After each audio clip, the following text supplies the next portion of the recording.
Every year, nearly 2 million people around the world are told they have colorectal cancer. It is one of the most common cancers on the planet. But here is something most people do not know. If you catch it early, colorectal cancer is highly treatable, with survival rates over 90%. The problem?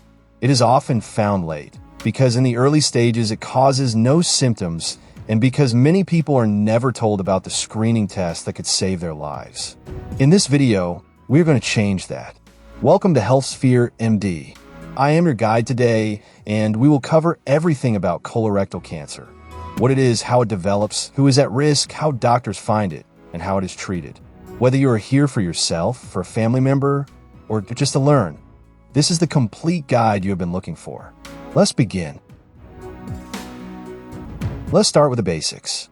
The colon and rectum together make up the large intestine, the last part of your digestive system. The colon is about 5 feet long, and the rectum is the last 6 inches before waste leaves the body. Colorectal cancer, sometimes called bowel cancer, starts in the lining of the colon or rectum. The word colorectal just combines colon and rectal because these cancers are very similar in how they behave, their risk factors, and their treatments. In most cases, colorectal cancer does not appear suddenly. It begins as a small, non-cancerous growth called a polyp on the inner wall of the colon or rectum. Over several years, usually 10 to 15, some of these polyps can slowly turn into cancer. This slow change is actually good news. It means there is a long window of time to find and remove polyps before they ever become cancer. There are 2 main types of polyps: adenomatous polyps, the type most likely to become cancerous. Hyperplastic polyps, usually harmless, but worth watching. Once cancer forms, it can grow through the bowel wall and eventually spread to nearby lymph nodes and distant organs like the liver or lungs. This spread is called metastasis, and preventing it is exactly why early detection matters so much. Colorectal cancer is the 3rd most common cancer diagnosed in both men and women worldwide, and the 2nd leading cause of cancer death globally. Here are the numbers to put this in perspective. About 1.9 million new cases are diagnosed every year worldwide. Around 900,000 deaths happen each year from colorectal cancer. In the United States alone, about 153,000 people are diagnosed each year. It accounts for roughly 1 out of every 10 cancer diagnoses and deaths. According to the WHO Global Cancer Observatory's Globocan 2020 report, the most complete global cancer registry available, colorectal cancer ranks 2nd in cancer deaths worldwide, behind only lung cancer. That report also confirmed a worrying trend. Countries that are developing quickly, especially in Asia and Eastern Europe, are seeing the fastest rise in cases. Men are slightly more likely to get colorectal cancer than women. The lifetime risk is about 1 in 23 for men and 1 in 25 for women. Most cases, about 90%, happen in people over the age of 50. However, there is an important and concerning trend: colorectal cancer rates in younger adults. Those under 50 have been rising steadily since the 1990s. Researchers believe diet, obesity, sitting too much, and changes in gut bacteria may all play a role. The survival picture, though, is genuinely encouraging. When colorectal cancer is caught at its earliest stage, the 5-year survival rate is greater than 90%. Even at a regional stage, it remains above 70%. These numbers remind us that this is not a death sentence. It is a very treatable disease when caught in time. Understanding your risk is the first step toward protecting yourself. Colorectal cancer has both modifiable risk factors, things you can change, and non-modifiable ones you are born with or cannot control. Non-modifiable risk factors. Age. Risk goes up significantly after 50, though younger adults are increasingly affected. Personal history. If you have had colorectal polyps or colorectal cancer before, your risk of it coming back is higher. Family history. Having a first-degree relative, parent, sibling, or child with colorectal cancer roughly doubles your risk. Having more than one affected relative increases it further. Inherited syndromes. About 5 to 10% of colorectal cancers are linked to genetic conditions passed down in families. The two most important are Lynch syndrome, also called HMPCC, the most common inherited colorectal cancer syndrome; familial adenomatous polyposis, FAP, a rare condition where hundreds of polyps grow in the colon, almost always leading to cancer if not treated; inflammatory bowel disease. People with long-standing Crohn's disease or ulcerative colitis have a much higher risk. Modifiable risk factors. Diet. A diet high in red and processed meat is consistently linked to increased risk. Low fiber intake also seems to play a role. Obesity, excess body weight, especially belly fat, is linked to higher colorectal cancer risk. Physical inactivity, regular exercise appears to protect against it. Alcohol, heavy drinking increases risk. Smoking, long-term smoking is linked to both polyp formation and colorectal cancer. Type 2 diabetes. People with type 2 diabetes have a slightly higher risk, possibly because of insulin problems. The encouraging message here is that many of these risk factors are within your control. Changing your lifestyle can meaningfully lower your risk. Here is one of the most critical things to understand about colorectal cancer. In its early stages, it often causes no symptoms at all. This is exactly why screening, which we will cover shortly, is so very important. By the time symptoms appear, the cancer may have already advanced. That said, when symptoms do occur, they may include changes in bowel habits. This includes long-lasting diarrhea, constipation, or a feeling that your bowel does not empty completely.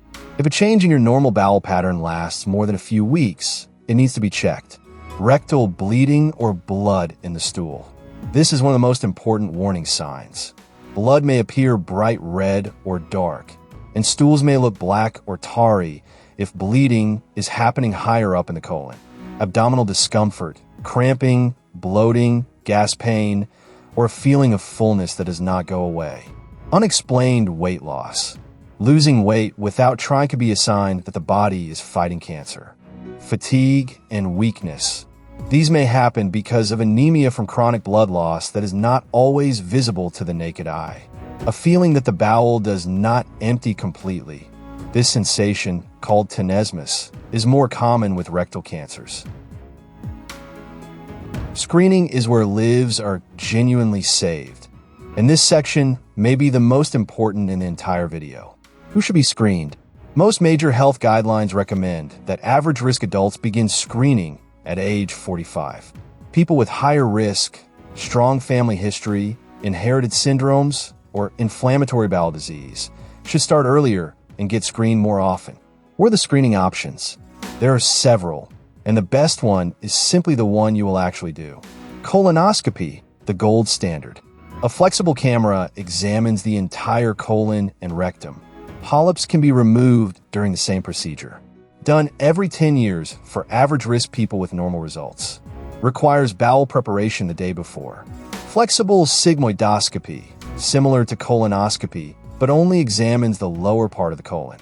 Done every 5 years, sometimes combined with a stool test.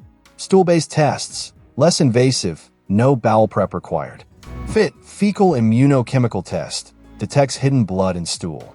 Done every year. GFOBT, guaiac-based fecal occult blood test, older version. Done every year. FIT DNA test, Cologuard, detects blood and abnormal DNA shed from cancer or polyp cells. Done every 1 to 3 years. CT colonography, virtual colonoscopy, uses CT scanning to create detailed 3D images of the colon. Done every 5 years.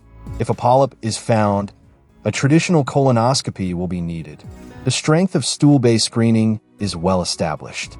The UK flexible sigmoidoscopy trial, published in The Lancet in 2010 and followed up in 2017, showed that a single flexible sigmoidoscopy screening reduced colorectal cancer cases by 35% and deaths by 41%. A landmark finding that helped change national screening policies across Europe. The FIT test, while simpler, has also shown consistent reductions in death in large trials and is the backbone of national bowel cancer screening programs in countries like the UK, Japan, and Australia. If screening finds something concerning, or if symptoms suggest cancer, diagnostic tests are done. Colonoscopy with biopsy. Tissue is taken for lab analysis. CT scan and/or MRI to see if cancer has spread. Blood tests, including CEA, carcinoembryonic antigen, a tumor marker used to watch treatment response. The bottom line, get screened. The test that finds nothing is still a test that saves your peace of mind and possibly your life. Once colorectal cancer is diagnosed, doctors determine its stage, how far it has spread. Staging guides treatment decisions and gives an idea of prognosis. Colorectal cancer is staged using the TNM system and grouped into stages 0 through 4. Stage 0, carcinoma in situ. Abnormal cells are found only in the innermost lining of the colon or rectum. Not yet invasive. Nearly 100% survivable with treatment. Stage 1. Cancer has grown into deeper layers of the bowel wall, but has not spread to lymph nodes or other organs. 5-year survival, over 90%. Stage 2. Cancer has grown through the bowel wall and may involve nearby tissue, but lymph nodes are not affected. 5-year survival, 72 to 85%, depending on the substage. Stage 3. Cancer has spread to nearby lymph nodes, but not to distant organs. 5-year survival, 53 to 89%, depending on how many lymph nodes are involved. Stage 4. Cancer has spread to distant organs, most commonly the liver or lungs. 5-year survival, about 13 to 17% for widespread disease. But for isolated liver spots that can be surgically removed, survival is much better. These numbers are population averages. Individual outcomes vary widely based on tumor characteristics, overall health, treatment response, and advances in therapy. Many stage 4 patients live well beyond 5 years, especially with modern targeted therapies. Treatment for colorectal cancer depends on the stage, location of the tumor, and the patient's overall health. Most treatment plans use a combination of approaches. Surgery is the main treatment for most colorectal cancers. Polypectomy or local excision. For very early stage 0 or stage 1 cancers, polyps or small tumors may be removed entirely during colonoscopy. Colectomy, removal of part of the colon, partial, or the entire colon. The remaining healthy bowel is usually reconnected. Low anterior resection removes the upper rectum, often preserving normal bowel function. Abdominoperineal resection, APR, removes the rectum and anus, requires a permanent colostomy. Liver resection, for patients with isolated liver metastases, surgical removal can be curative.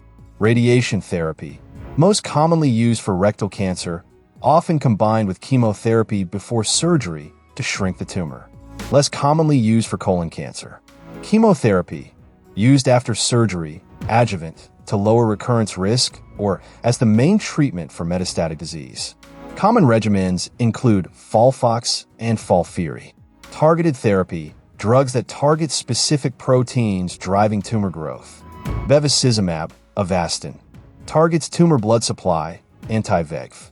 Cetuximab or panitumumab, target EGFR in tumors with specific genetic profiles, RAS wild type.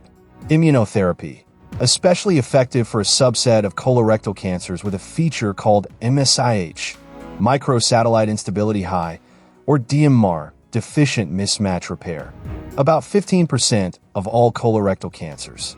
Drugs like pembrolizumab, Keytruda, have shown remarkable results in this group, including some complete cures. The practice-changing Keynote 177 trial, published in the New England Journal of Medicine in 2020, showed that pembrolizumab as a first-line treatment in MSI-H metastatic colorectal cancer significantly extended the time without cancer progression compared to standard chemotherapy, completely changing how this molecular subgroup is treated. Palliative care for advanced disease.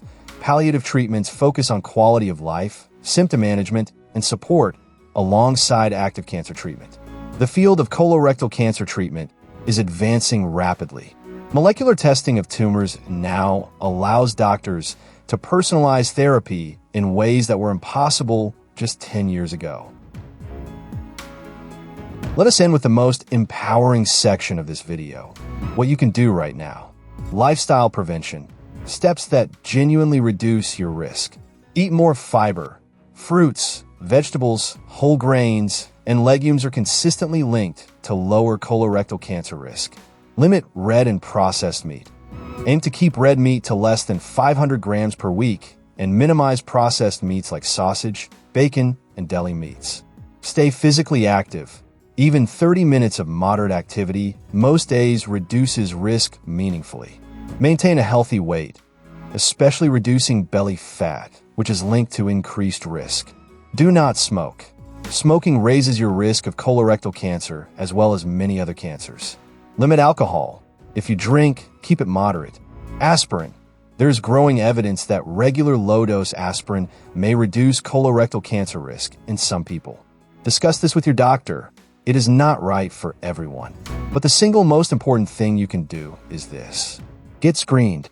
If you're 45 or older, talk to your doctor about starting colorectal cancer screening. If you have a family history or known risk factors, that conversation may need to happen sooner. Do not wait for symptoms. Do not assume it will not happen to you. The data is clear. Early detection saves lives. That is your complete guide to colorectal cancer. We have covered the anatomy, the statistics, the risk factors, the symptoms, the screening options, the stages, and the treatments available today. If this video helped you, please share it with someone who needs to hear it. Subscribe to HealthSphere MD for more medically accurate, clearly explained health content. And if you have questions, leave them in the comments below. Take care of yourself and get that screening booked. We will see you in the next video.